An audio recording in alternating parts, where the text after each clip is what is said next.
এত খরচ আপনার করার কি দরকার? ঠিক আছে তো পারুল, তোমার টাকা জামাই পয়সা তো সৌদি খরচ থেকে করা আসছে, তার একটা ভাব আছে না, টাকা পয়সা যদি দুই হাতে না উড়াই মানুষজন আমার দাম দিব, বিদেশ না, থেকে আইছে, একটা দাম ব্যাপার দিত আছে না। পরে বুঝবা। আর টাকা পয়সা তো টাকা পয়সা কামাইছি কি জিনিস? খরচ করার লিগেই, বুঝছি।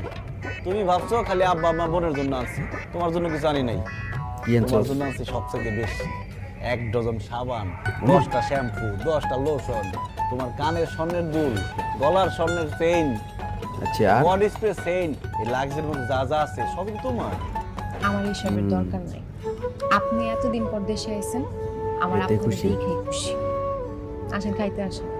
মাজাহাতুত বাকু, মানে কি রান্না করছো? বুঝিনি কি হ্যাঁ ছোট মাছ, ডাল, আলু ভর্তা আর ডিম ভাজি।